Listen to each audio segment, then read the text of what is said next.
हा देशातला एक मतदारसंघ आहे बारामती।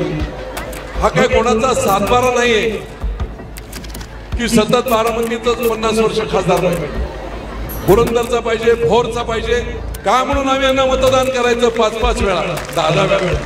विजय बापूंचा अपमान नाही केला अजित पवारांनी, अपमान केलाय पुरंदरच्या स्वाभिमानी जनतेचा। तू कसा निवडून येतो तो पाहतो, आता त्याचा बदला घेण्याची वेळ आहे आणि पुढचा आता संपूर्ण रणांगण समोर आहे। 2 पवार वर्सेस पुरंदर, विजय बापू शिवतारे, भोर, इंदापूर सगळे उभे, सगळ्यांनी ह्याला पाड, त्याला पाड, त्याला पाड, त्याला पाड, आता सगळ्यांनी मिळून एकदाच ह्याला पाडा। बारामती मतदारसंघ कुण्या एका कुटुंबाचा सातबारा नाही। यंदाच्या निवडणुकीत दोन्ही पवारांना पाडा, मी बारामतीचा एकलव्य बनायला तयार आहे, दोन्ही पवारांविरुद्ध अपक्ष लढणार अशी घोषणा माजी राज्यमंत्री आणि पुरंदर हवेलीचे माजी आमदार शिंदे गटाचे नेते विजय शिवतारे यांनी केली आहे। नमस्कार, मी संदीप चव्हाण आणि आपण पाहताय सरकारनामा। बारामती म्हणजे कुण्या एका कुटुंबाचा सातबारा नाही। दोन्ही पवारांना मिळून यंदाच्या निवडणुकीत लोकांनी पाडलं पाहिजे, कारण दोन्ही पवारांना मतदान करण्याची यंदा लोकांची मानसिकता नाही। किती वर्ष पवारांनाच निवडून द्यायचं, कधी काका, कधी पुतण्या, कधी मुलगी, कधी कोणाची पत्नी। आता मात्र खूप झालं। यावेळी यंदाच्या निवडणुकीत मी नरेंद्र मोदी विचारमंचच्या माध्यमातून अपक्ष लढणार, बारामतीचा एकलव्य म्हणून उभा राहणार। माझं आवाहन आहे, या दोन्ही पवारांना मिळून पाडा, असं विजय शिवतारे यांनी एका वृत्तवाहिनीला मुलाखत देताना म्हटलं।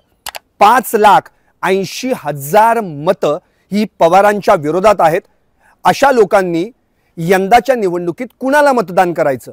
कारण की गेली अनेक वर्षांपासून बारामती लोकसभा मतदारसंघांमध्ये नेहमी पवार घराण्यातलीच कुठली तरी व्यक्ती उभी राहते आणि मग मात्र सर्वसामान्य माणसाला उभं राहण्याची संधी मिळत नाही। जर पवार घराण्याला खरंच कार्यकर्त्यांची एवढी जाणीव आहे तर त्यांनी कधी पुरंदर हवेलीतून, भोरमधून किंवा अन्य कुठल्या मतदारसंघातून कार्यकर्त्याला संधी आतापर्यंत का दिली नाही? आणि दोन्ही पवारांच्या बाबतीत म्हणायचं म्हटलं तर तिकडे सुप्रिया सुळेंनी देखील अशी काय कामं केली, म्हणजे संसदरत्न वगैरे ठीक आहे, पण त्यांनी विकास होत नाही। त्यांनी जे काही प्रकल्प आणले, अर्थात ते काही बारामतीत आणले, पण इतर मतदारसंघात काय तिथे कुठलेही मोठे प्रकल्प झालेले नाहीत। राहिली अजित पवारांची गोष्ट, मुळातच आम्ही यांनाच्याच त्रासाला कंटाळून शिवसेनेत गेलो आणि आता हे मात्र महायुतीत आले। त्यामुळं आता अडचण अशी निर्माण झालेली आहे की सर्वसामान्य माणसाला, ज्याला या दोन्ही पवारांना नाकारायचं, या दोन्ही पवारांना मतदान करायचं नाही, त्यांनी नेमकं मतदान कुणाला करायचं? अजित पवारांनी मी कसा तू निवडून येतो हे बघतोच असं म्हणून केवळ माझा नाही तर पुरंदर हवेलीचा अपमान केलेला आहे।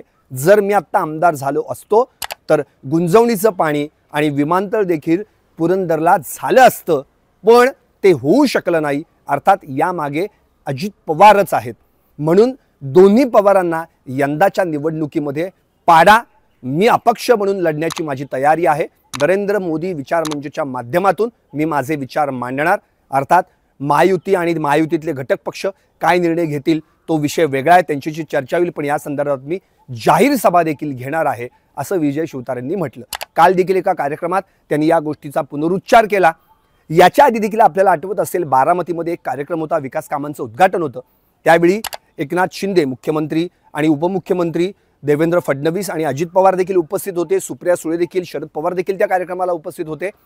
त्याच वेळी त्यांनी म्हणजे विजय बापू शिवतारे यांनी माध्यमांना एक प्रतिक्रिया दिली होती। त्यावेळी त्यांनी म्हटलं होतं की आधी विधानसभेचं बघा, मग आम्ही लोकसभेचं काम बघू। याचाच अर्थ त्याच वेळीतून त्यांनी जो सूचक इशारा दिला होता, त्याच इशाऱ्याच्या माध्यमातून आता त्यांनी खुलं आव्हान पवार घराण्याला दिलेलं आहे। खूप झालं, बस झालं, इतके वर्ष पवार कुटुंबातील व्यक्तींना निवडून दिलं, आता मात्र सर्वसामान्य कार्यकर्ता उभा करा, आम्ही त्याच्या पाठीशी उभं राहू, पण पवार घराण्यातली कुठलीही व्यक्ती आता नको। आणि हे जर उभे राहणार असतील आणि हा संघर्ष महायुती विरुद्ध महाविकास आघाडी, म्हणजे आता तर दोन्ही बाजूला दिसतंय की दोन्ही बाजूला पवार घराण्यातल्याच व्यक्ती आहेत आणि मग अशा वेळी पवारांविरुद्ध ज्यांना मतदान करायचंय त्यांनी कोणाला मतदान करायचं? आता पवारांना मतदान करण्याची मानसिकता लोकांची राहिलेली नाही. त्यामुळे बारामती लोकसभा मतदारसंघ हा कोणा एका कुटुंबाचा सातबारा ठरत नाही. मुळातच बारामती किंवा आजूबाजूचे लोकसभा मतदारसंघातील जे विधानसभा मतदारसंघात आहेत त्यातल्या कार्यकर्त्याला तरी संधी पवार कुटुंबाने आत्तापर्यंत द्यायला हवी होती. त्यामुळे या संपूर्ण विधानांमधून विजय शिवतारेंनी आता पवार घराण्याविरुद्धच रणशिंग फुंकलेलं आहे काय, अशी चर्चा आता संपूर्ण महाराष्ट्रात सुरू झालेली आहे. आता लोकसभा निवडणूक जवळ येऊन ठेपलेली आहे. त्यामुळे आता विजय बापू शिवतारे लोकसभा निवडणुकीच्या माध्यमातून रिंगणात उतरणार का, ते पवारांना टक्कर देणार का आणि दोन्ही पवारांविरुद्ध अपक्ष म्हणून लढणार का, हेच आता पाहणं औत्सुक्याचं ठरणार आहे. पाहत रहा निर्भीड आणि सडेतोड सरकारनामा. राजकारणातील प्रत्येक अचूक बातमीचे सर्वात आधी अपडेट्स मिळवण्यासाठी सरकारनामाच्या सर्व सोशल मीडिया प्लॅटफॉर्मला लाईक, फॉलो आणि सबस्क्राईब करा. तसंच सर्व नोटिफिकेशनसाठी बेल आयकॉन प्रेस करायला विसरू नका.